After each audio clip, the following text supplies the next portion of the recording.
She's not looking for love, she's hunting for victims. On the surface, she's just another gorgeous face on a dating app. But behind the swipe, she's a ruthless manipulator who lures men into dangerous traps, robs them blind, and posts the aftermath for clout. But when she's recruited by a secret network to take down a powerful tech mogul, the game changes. Seduction becomes strategy. Lies become weapons. And this time, the hunter walks into a trap of her own. In a world where trust is currency and betrayal is art, can she bring down the empire, or will she become its next casualty?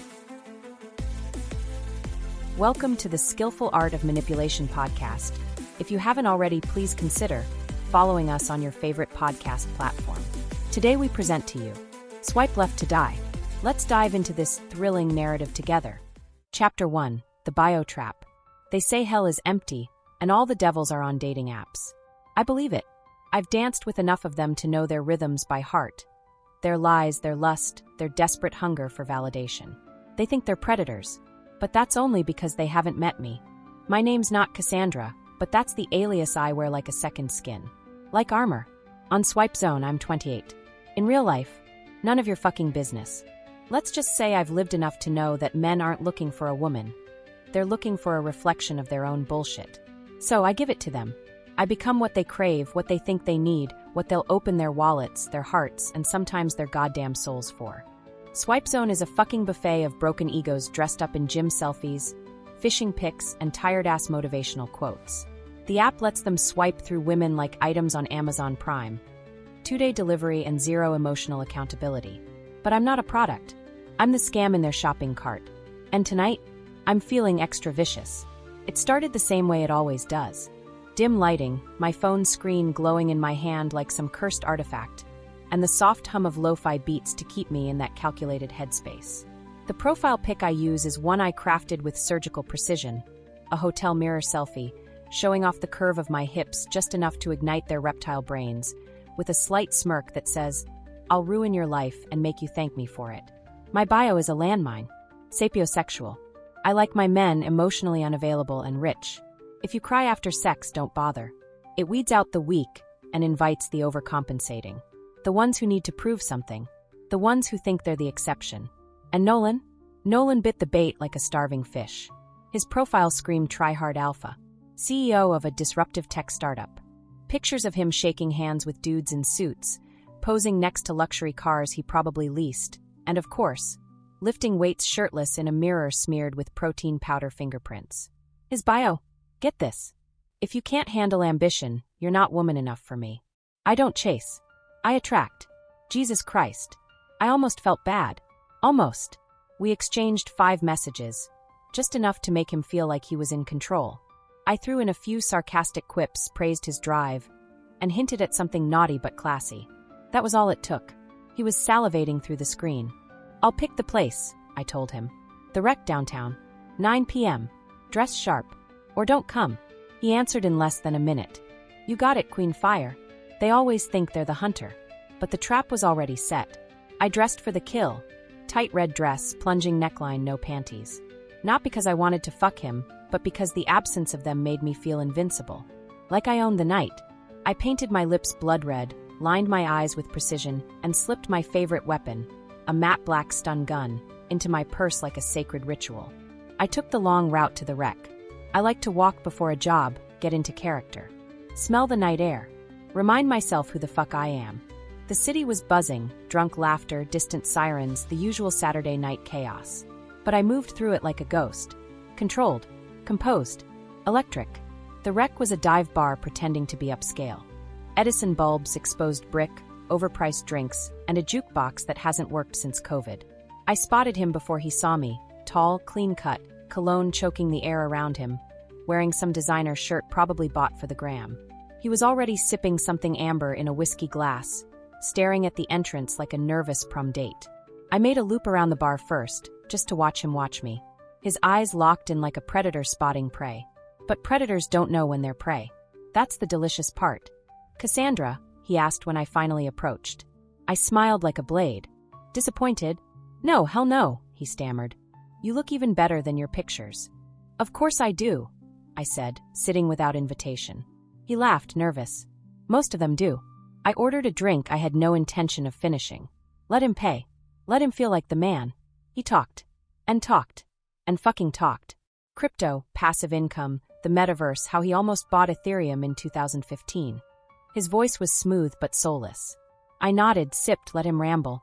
I watched the way he checked his phone when it buzzed. The way his eyes flinched every time I leaned in. His hands were manicured. His teeth bleached. But he had no fucking clue what was coming. After 45 minutes of his elevator pitch disguised as a personality, I leaned forward and whispered, "You want to get out of here?" He blinked like he'd been struck by lightning. Yes, definitely. I told him to drive, directed him to an abandoned textile mill on the edge of the industrial district. He hesitated when we passed the last functioning streetlight, but I placed a hand on his thigh and whispered, "You'll like this spot. It's private. Men are so easy when you speak their language." The building was a corpse of its former self, broken windows, graffiti-stained brick, fences bent like twisted ribs. I told him to park in the back alley where the cameras didn't reach. The streetlights were long dead. It smelled like rust and piss. "This feels kinda sketchy," he said, glancing around. "You scared?" I teased, sliding my hand up his leg. He laughed, but it was hollow. I climbed into his lap and straddled him in the driver's seat. His breathing hitched. His hands found my waist. He kissed like he was trying to prove something, like approval was more important than pleasure. Typical. I kissed back, slow, deep, letting him sink into the illusion. His hands slid under my dress. That's when I reached into my purse. One sharp click. One burst of voltage. Bzzzt. He spasmed like a puppet with its strings cut. I shoved him back into the passenger seat, opened the door, and dumped him onto the cold concrete like trash. He moaned softly, still twitching. Not enough to fight back, but just enough to know he was conscious. "Shoo," I whispered. "You'll be fine. Eventually." I rifled through his pockets, wallet, phone, keys, Rolex. Even his belt looked expensive. I grabbed it all. Slid his pants halfway down, took a quick snapshot on my burner phone, making sure his face was visible. Caption time. Another one bites the dust kiss mark, #swipe left to die, #dick and gone. Within minutes, the photo was trending on a dark clout-chasing account I ran anonymously. My DMs lit up with laughing emojis, fire reacts, and comments from thirsty wannabes begging to be next. I didn't do this for the money. Sure, the cash was nice, and the tech gear I flipped on the black market kept me comfortable. But that wasn't the high. The real fix? The look on their faces when they realized they weren't the hunter. That they never were. That I saw through every mask, every performance, every pathetic attempt at dominance. I left Nolan there with his pants down and his pride in pieces. As I walked away, heels clicking softly against the pavement, I didn't look back. Because in my world, there are only two kinds of men. Those who swipe right, and those who pay the price. Chapter 2. Blood in the Algorithm. There's something sacred about silence after the storm. The kind of silence that hums in your ears and wraps itself around your bones. It's not peace, no. It's power. The kind you only feel when you've taken something. Stripped someone of their pride, their illusion, their safety. That night, walking away from Nolan and his twitching, half-naked body splayed out beside a dumpster like a discarded sex doll, I felt electric.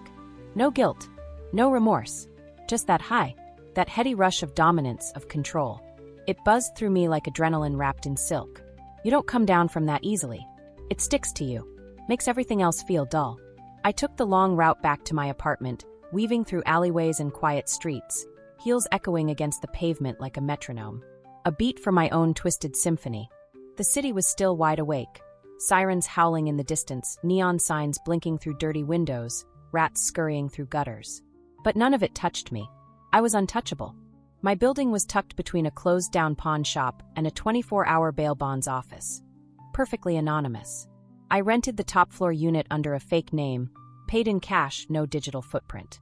A safe haven built on lies. Inside, it smelled like lavender and cigarette smoke. An odd combo, I know, but it keeps me grounded. Reminds me I'm two women. The predator and the performance. Cassandra and whatever's left underneath. I locked the door, drew the blinds, and dropped Nolan's loot onto the coffee table like a kid dumping Halloween candy. Wallet fat. Black Amex. Couple of business cards from names I Googled later. VCs, angel investors, tech bros from the same incestuous circle. Rolex?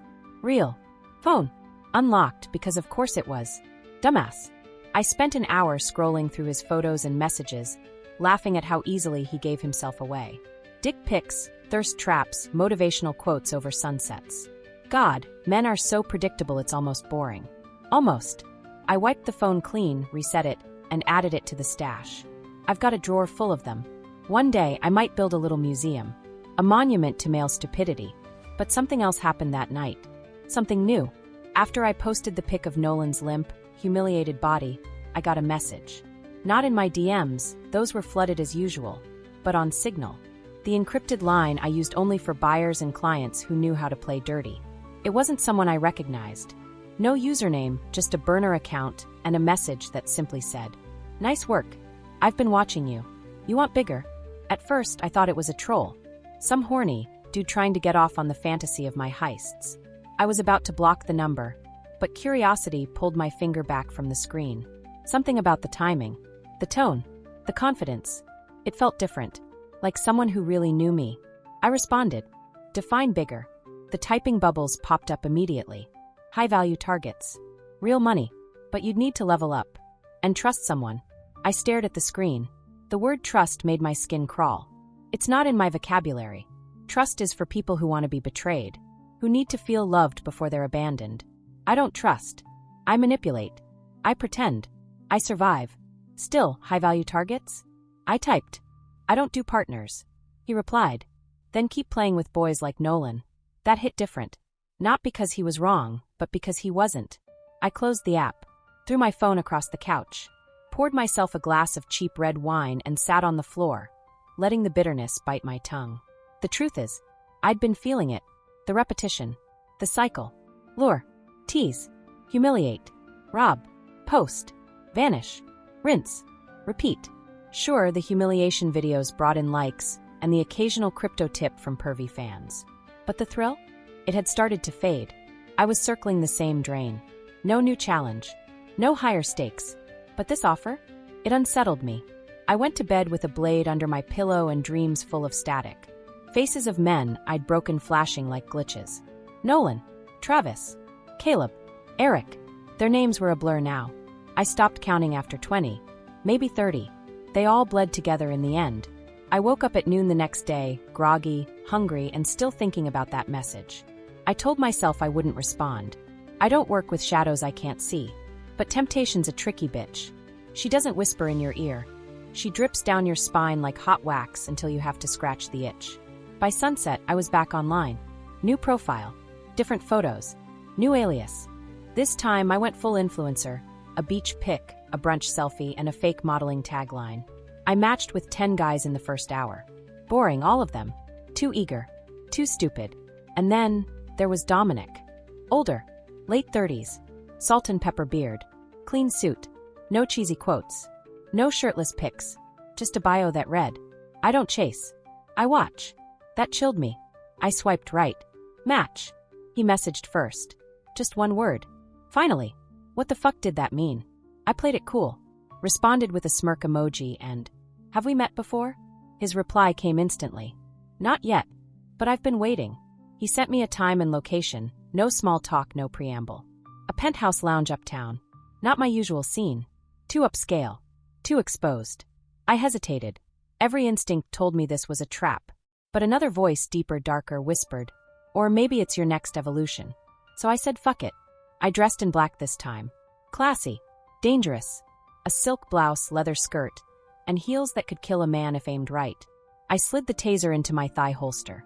Just in case. The penthouse bar was pure decadence. Crystal chandeliers, jazz floating through the air like smoke, marble counters, and men in suits trying too hard to seem powerful. But Dominic stood out.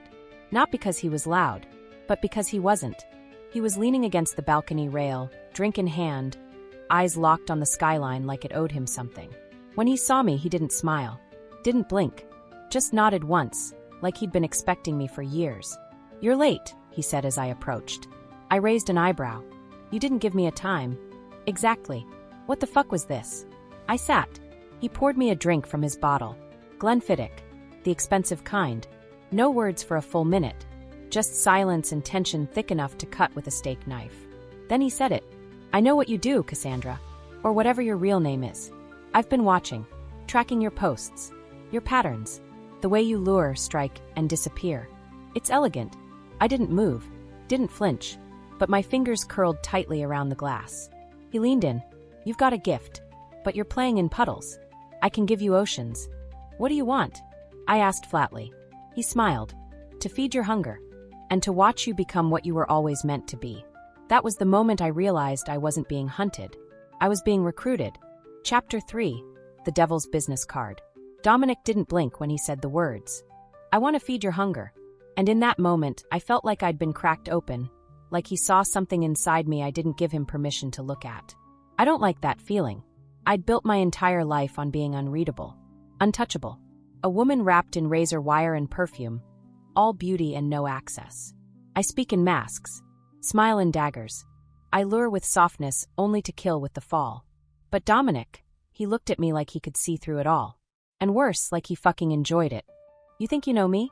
I asked, steadying my voice behind the rim of my glass.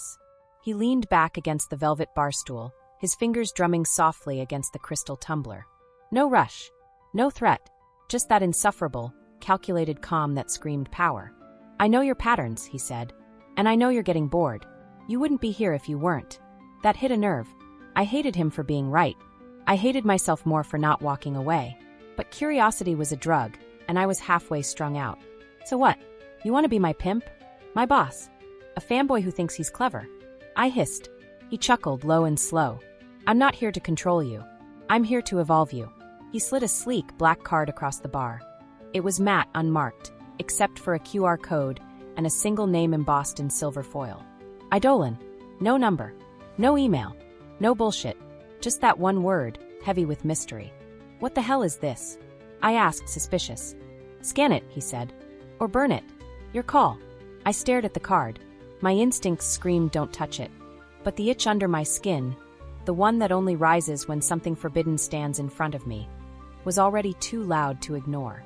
I pulled out a burner phone and scanned the code. A locked site. One question. What are you willing to do for complete freedom? And a blank line waiting for an answer. I stared at it, thumb hovering. The silence stretched between us like a loaded gun. I don't play cult games, I said finally, tossing the phone back into my clutch. It's not a cult, he said. It's a network. People like you. People who see the world for what it is. Manipulable. Broken. Desperate to be taken advantage of. We don't just rob. We architect collapse. The words hit me like a slow explosion. Not because they scared me, but because they thrilled me. I'd never had a name for what I did. Not really. People called it scamming, seduction, revenge, trauma response. But this? Architect collapse? That was fucking poetry. And you want me to join your little league of emotional terrorists? I asked with a crooked smirk.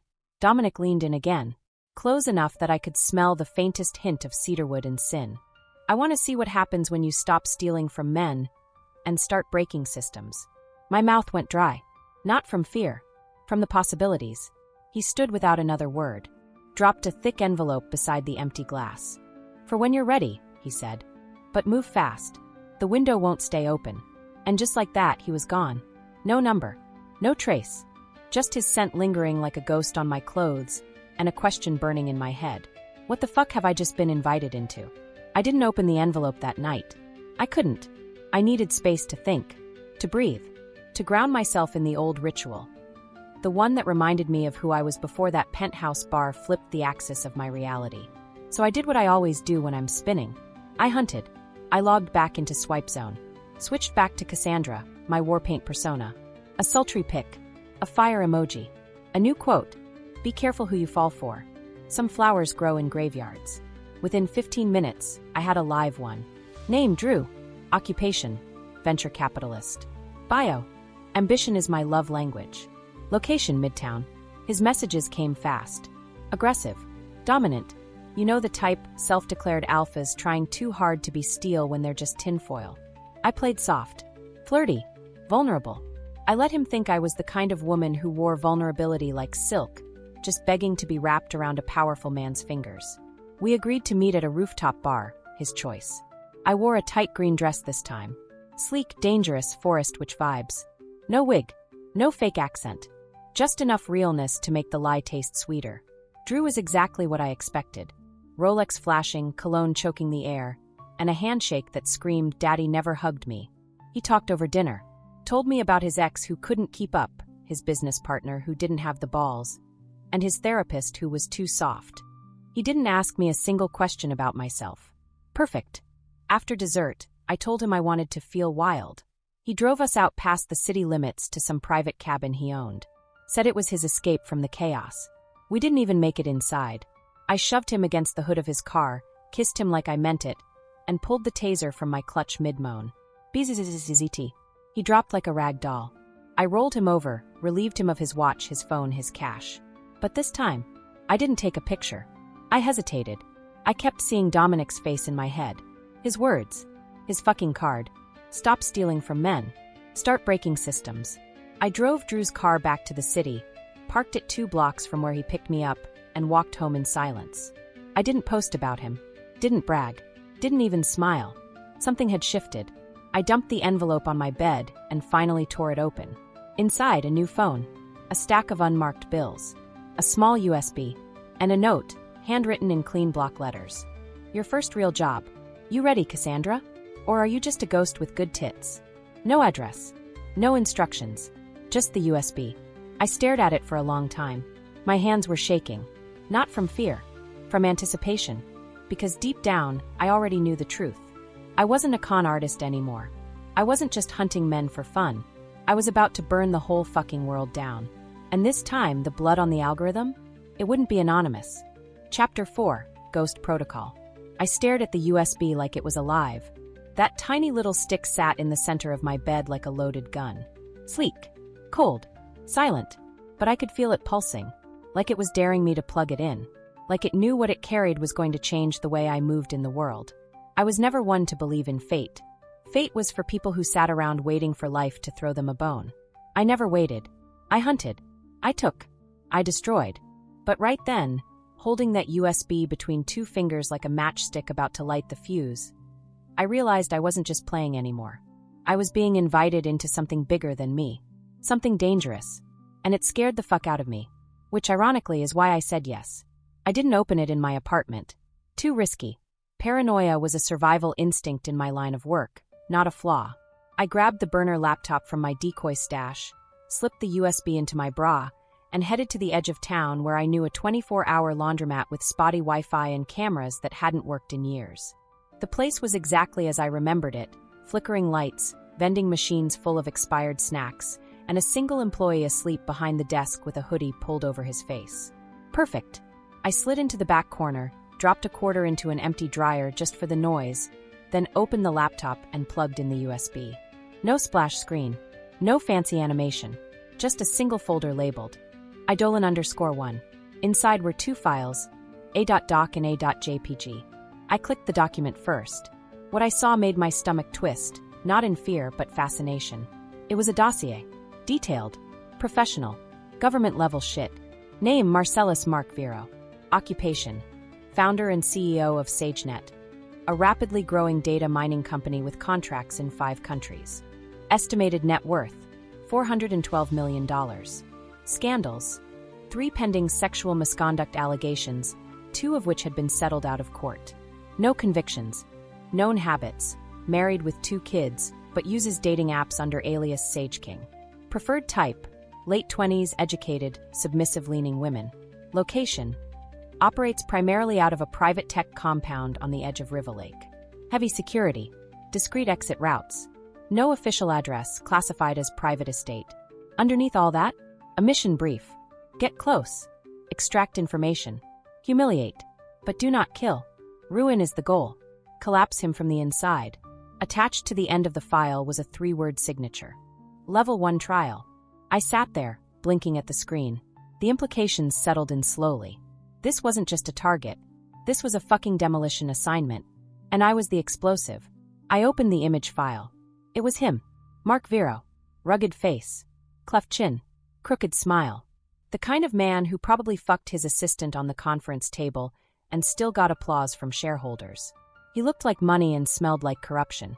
The kind of man who got off on dominance, not just in the bedroom, but in boardrooms, in negotiations, in casual conversations with waiters. He didn't just want to win. He wanted everyone to know they lost. My favorite kind of prey. I sat back and lit a cigarette with shaking fingers. I hadn't smoked in years. Kicked the habit cold turkey when I started targeting high-net-worth men. They don't like the smell. But tonight, I needed the burn. The pull. The quiet rhythm of inhale and exhale while my brain went into blueprint mode. This was a different game. No more alleyway ambushes. No more tasers in Teslas. This was strategy. Deep manipulation. This was about turning myself into something custom-built to crawl under his skin and stay there. I had to become his weakness, and then use that weakness to rip him apart. Step 1 was research. I spent the next 48 hours submerged in his digital footprint. I used spoofed IPs and bounced through half a dozen VPNs as I combed through everything. His company bios, interviews, social media under both his name and his alias Sage King. His wife, Lillian, ran a charity for young female entrepreneurs that was basically just a PR shield. His 2 daughters were tucked neatly into private school photos, smiling, photoshopped, carefully curated. He was meticulous, but not perfect. He had a pattern. Sage King's activity followed a rhythm. Weekday nights between 9 p.m. and 11:30 p.m. Always swiping, always messaging, never using video, always inviting them to him, never the other way around. That told me 2 things. He liked control, and he was hiding something at home, which meant I had to give him the illusion of control while setting the trap under his fucking feet. I created a new persona. Name, Elise M. Age, 29. Occupation, freelance interior designer. Bio, empathic. Thoughtful. Quietly chaotic. I like my coffee black and my men emotionally unavailable. Photos, tastefully seductive. No nudity. Just enough curve to draw interest, and enough restraint to make it seem real. I even threw in a few deep quotes about healing and boundaries. The kind of shit narcissists love to hear because they think it means you'll fold under praise. He matched within 24 hours. His first message? Boundaries are meant to be tested. I rolled my eyes so hard I saw stars. Predictable prick. But I played the game. Responded with, not if they're guarded by someone with sharper teeth. He replied instantly. Finally. A woman with fire. I could practically hear the smug in his voice. The conversations escalated fast. He wasn't into small talk. Wanted depth. Submission. Surrender, he called it. Said he didn't take control, he earned it. What he meant was he liked to play mind games until his victims gave it up willingly. I gave him just enough resistance to keep him interested. Dropped hints of past trauma, trust issues, bad men. He ate it up like a starving wolf. I let him believe he was peeling me open, that every message he sent chipped away at my walls. Within a week, he invited me to his compound. He didn't call it that, of course. He called it a retreat. He said he had a chef, a spa room, wine imported from Sicily, and no pressure, just a night to breathe. I knew the kind of breathing he meant. I said yes. And in that moment, the hunt truly began. I prepped harder than I ever had. This wasn't just some corporate sleaze with a god complex. This was a fortified king in a digital castle. One wrong move and I'd end up in a hole in his backyard or worse, blacklisted by Eidolon before I even passed the test. I studied his known staff. Dug up purchase orders tied to SageNet for cleaning services, driver contracts, and catering invoices. Built a mental map of what to expect. I chose my outfit carefully, low-cut but not desperate, heels just high enough to give the illusion of submission. I braided my hair, wore no jewelry except for a small black choker. I packed a micro-recorder in my bra lining and kept a razor-thin switchblade inside my clutch. Because even in performance, I never walk in naked. His driver picked me up in a silver Mercedes with tinted windows and a bottle of champagne chilling in the console. We didn't speak. The ride was silent, tense, endless. The compound was nestled behind 3 security gates and more trees than I could count. The kind of place you couldn't scream your way out of. When I stepped out, I felt it in my bones. I wasn't just walking into a man's house. I was stepping into the belly of the beast. And I had one goal. Make him love me. Make him need me. Then burn his entire fucking kingdom to the ground. Chapter 5. Welcome to the cage. The first thing I noticed when the gates closed behind me was how quiet it got. No traffic. No sirens. No background hum of the city to remind me I could still run. Just trees, tall and suffocating, lining the property like obedient soldiers, guarding secrets no one would ever hear. The compound wasn't a house. It was a fucking fortress. A sleek, modern monster of glass and steel, tucked deep in the hills above River Lake, isolated from the world by design. security cameras on every corner, windows so dark they looked like obsidian, and a driveway that wrapped in a perfect circle around a fountain shaped like a broken hourglass. Symbolism was always louder when men had too much money. Time didn't run out here. It shattered. The driver stepped out first. Didn't open the door for me, just waited. Silent, stiff, like he wasn't just driving cars but watching souls. I climbed out slow, keeping my face soft and composed, masking the buzz of electricity under my skin. My heels clicked softly against the stone path. I clutched my small clutch like it was nothing, like it wasn't hiding a blade sharp enough to gut a lie open. And then I saw him, Mark Vero, standing at the top of the stairs like a king in exile. Tailored black slacks, dark gray sweater, sleeves pushed up just enough to reveal strong forearms, and a thick silver watch that probably cost more than the average annual salary. He wasn't smiling. He didn't need to. His posture did all the talking, shoulders squared, chin lifted, arms casually folded like I was a scheduled delivery instead of a woman. "Welcome," he said. Just that. One word, flat and confident. "Nice place," I replied, adjusting my tone to match his, polished but not overly impressed. He studied me, eyes scanning slowly, not with hunger, but with assessment. Like he was reading data points. I knew that look. I used that look. But it was different seeing it turned back at me with surgical precision. I had to remind myself, you're not prey. You're the knife pretending to be soft skin. He offered a hand. I took it. His palm was warm, calloused, too firm for someone who probably hadn't done manual labor in decades. That told me everything. He needed control in every touch, dominance in every gesture. I filed that away. A good manipulator collects details like currency. He led me inside. The interior was colder than the outside. Modern minimalism soaked in money. White marble floors. Sharp edges. Soft lighting that never quite touched the corners. No personal touches. No photos. No clutter. The kind of home where nothing had ever really lived, just existed under careful curation. "Drink?" he asked, walking toward a bar tucked into the wall like a secret. "Red, if you've got it," I said. He poured 2 glasses of a vintage I didn't recognize, handed me one, and gestured to the velvet sofa that faced a black glass fireplace. I sat carefully, crossing my legs. I made sure my dress shifted just enough to show thigh, but not desperation. Mark took the chair across from me. Didn't sit next to me. Smart. He was playing his own game. "Tell me something true," he said. I blinked. "Excuse me. Something real. No icebreakers. No flirty bullshit. Just truth." That caught me off guard. Not because I didn't have something, but because most men didn't ask for real. They just wanted the illusion of intimacy without the threat of it. So I gave him a lie that sounded real. "I haven't trusted a man since I was 19. He nodded slowly. "What happened? Does it matter?" He tilted his head. "Only if you want me to think you're complicated."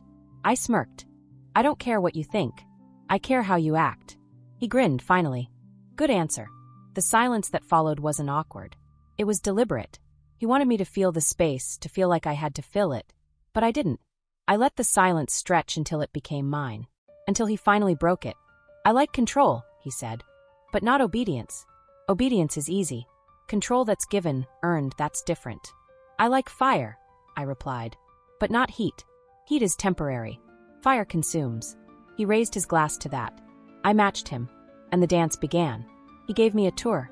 Bedroom, kitchen, wine cellar. Each room was a display of calculated wealth, minimalist, beautiful, but hollow.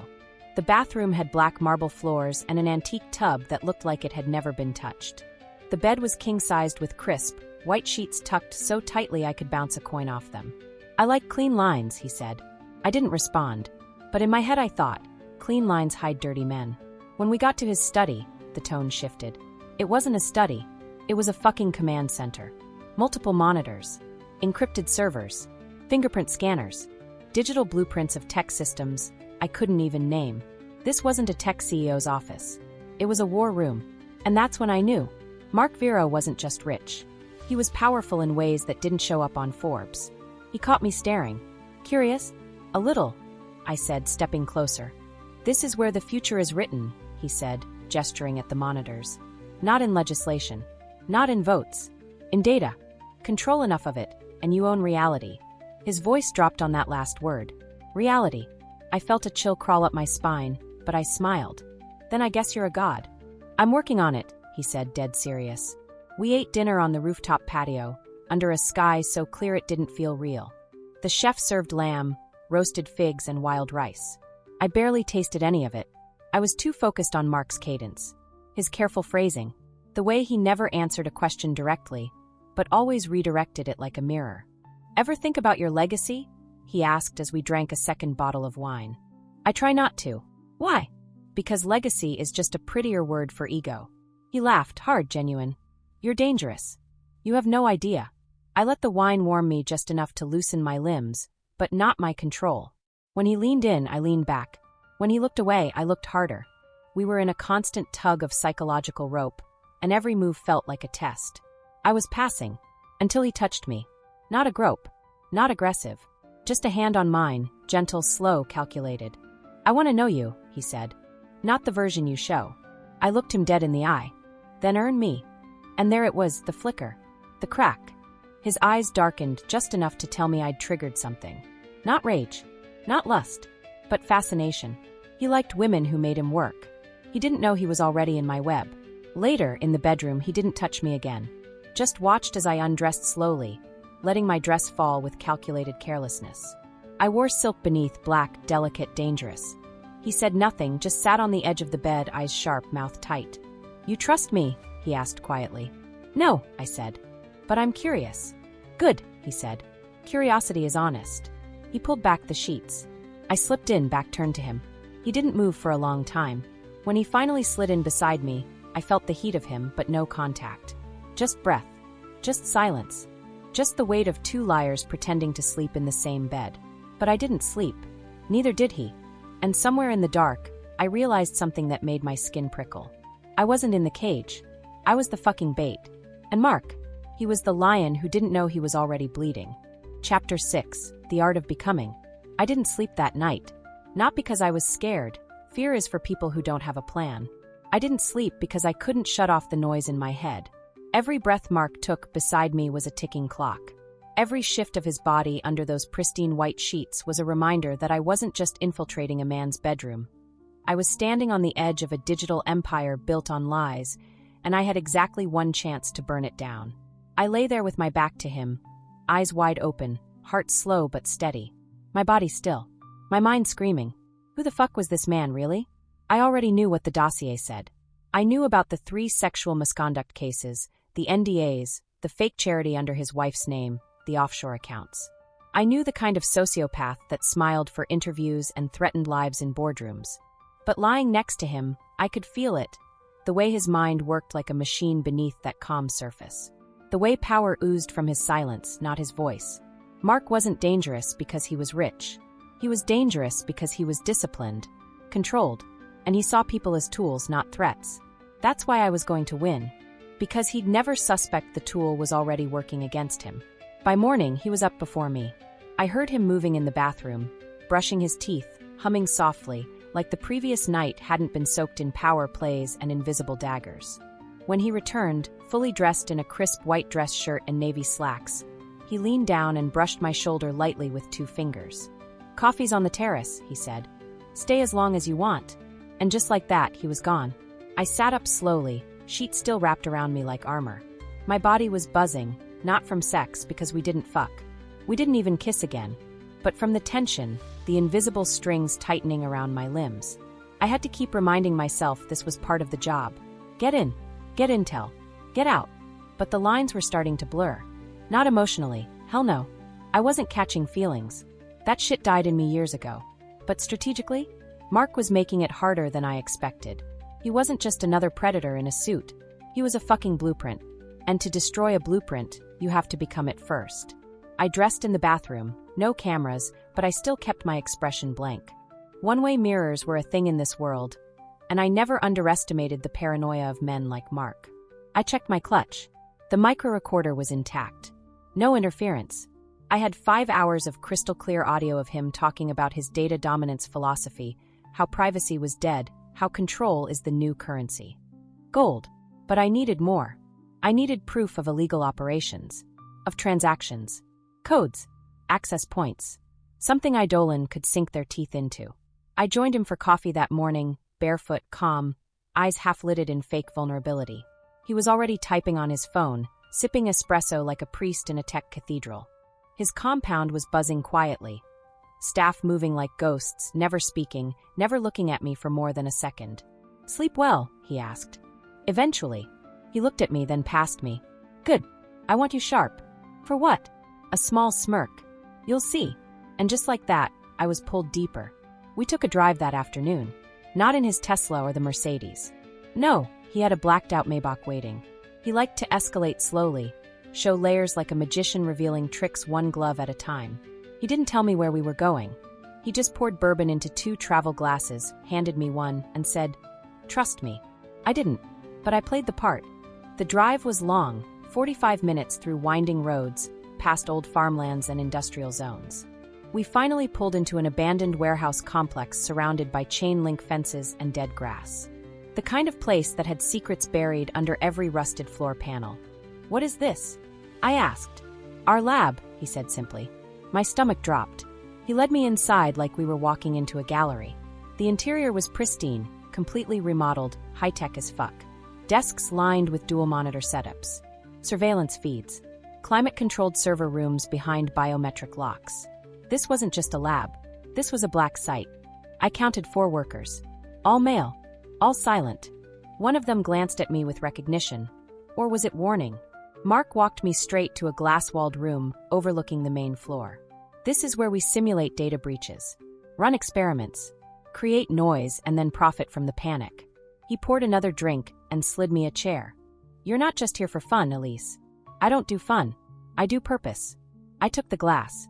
"So what's my purpose?" He smiled, slow and deadly. "Infiltration. You make people feel safe. Seen. Wanted. That's rare. You could do things here, real things." I blinked. "You want to hire me?" "I want to own you," he said bluntly. "Not your body. Not your heart. Just the way your mind works." Jesus fucking Christ. He was trying to recruit me.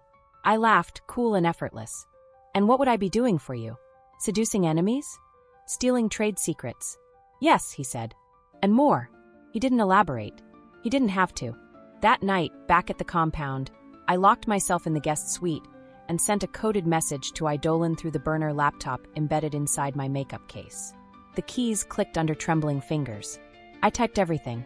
Target attempting to recruit. Has off-grid facility. Incriminating data exists.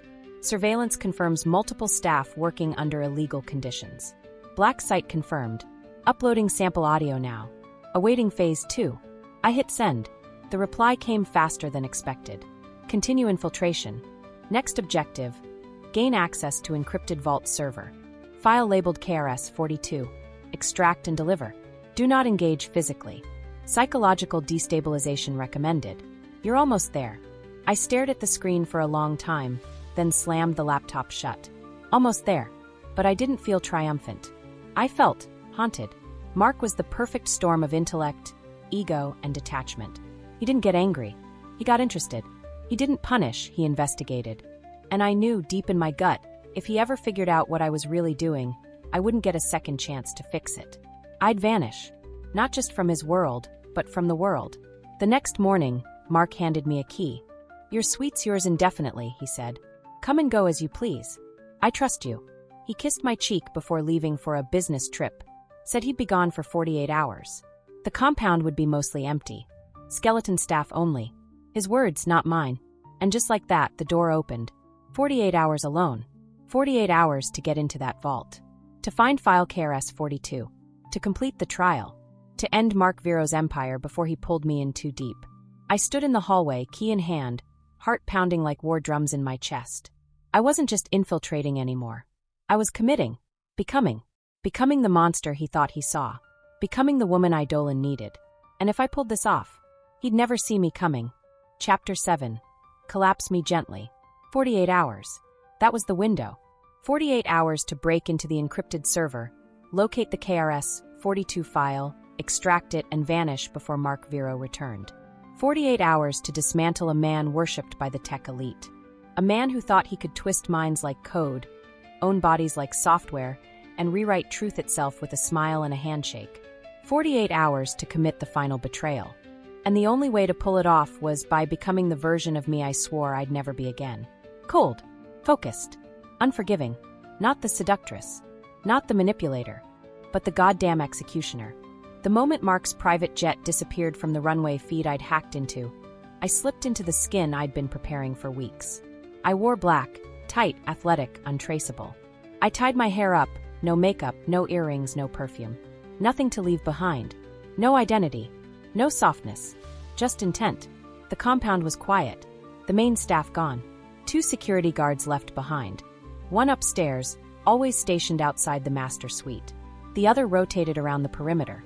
I waited until midnight. Routine changeover. Then I moved. I crept through the east wing hallway like smoke. I knew the layout by heart, every room, every shadow. I'd memorized guard patterns by watching reflections in the floor tiles, overheard shifts during dinner conversations. I didn't just learn Mark's empire. I absorbed it.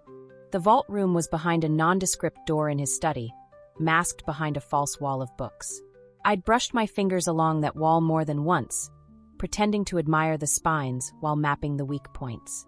Tonight, I pressed the hidden sensor in the lower left corner. Click. The shelf retracted. And there it was. A solid metal door with biometric scanner and retinal ID pad. Military grade. Useless against anyone but Mark. Unless you had something he didn't expect. I pulled out the lens scanner I'd hidden inside a cosmetic compact, lifted from his eye drops during his sleep. Scanned. Spoofed. Access granted. Next, the fingerprint. I'd collected that 2 nights ago from the rim of his bourbon glass. Final step, a vocal confirmation. I pulled out my burner phone, tapped the pre-recorded clip, Mark's voice from dinner.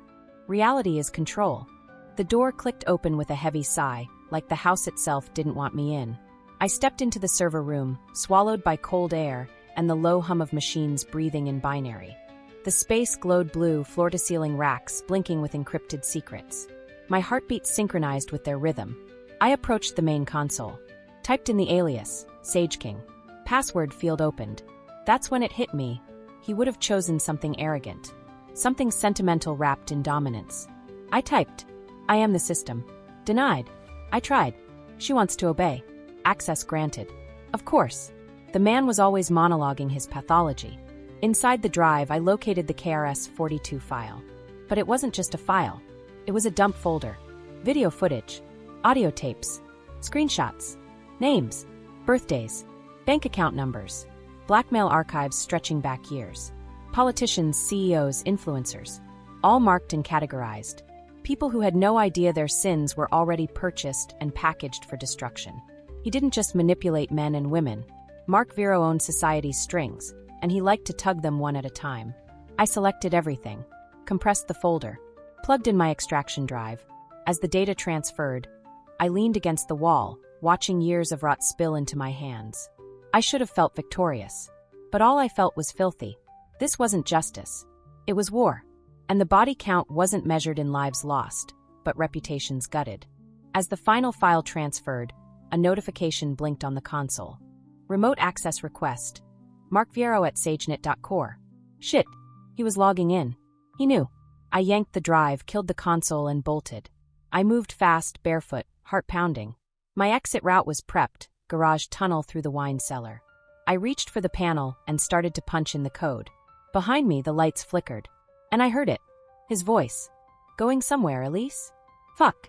I turned slowly. Mark stood in the doorway. No security. No backup. Just him.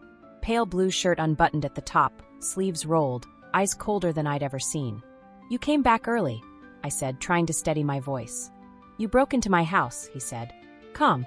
Almost amused. Stole from me. I did worse than that, I whispered. Oh, I know. He stepped closer. You betrayed me. You thought this was love. No, he said. I thought this was respect. That made me laugh. It was bitter, harsh. You don't earn respect, Mark. You extract it. Like data. You squeeze it out of people until they forget they ever had a choice. He exhaled slowly. I offered you power. Purpose. Belonging. And I took it, I said. But only long enough to gut it. We stood there, frozen in silence, enemies in disguise, hearts pounding under perfect stillness. Then he moved. Quick. Too quick. He reached for my wrist, twisted hard, but I spun out, slammed my elbow into his ribs. He grunted, stepped back. I reached for the knife in my boot, just as he kicked it from my hand. We grappled, bodies colliding against the wall, the floor, the edge of a glass table that shattered on impact. He pinned me, breath hot, eyes burning. "You think they'll protect you?" he snarled. "I think they already are." I smiled. Then he heard it. The faint buzz in the wall. The silent alarm I'd triggered the moment I entered the server room. A direct line to Eidolon's dark grid. They were watching, recording, tracking. He froze. Realized. Too late. 10 minutes later, headlights lit up the compound. 3 unmarked SUVs. Silencers. No questions. Eidolon moved like liquid shadow. Professional. Untraceable. Mark was taken, no cuffs. Just pressure. Silent detainment. Legal black hole. By the time I stepped out under the moonlight, they were already scrubbing the scene, wiping footage, ghosting the servers. The man who claimed to own reality was reduced to a whisper. And me. I stood there, wind against my skin, heart still rattling in my ribs. One of the agents, faceless behind mirrored glasses, approached. "You completed the trial," he said. "Was that what this was?" He nodded, handed me a card. "Level 2 initiated. Expect contact." I stared at the words etched in silver. No name, no title, just purpose.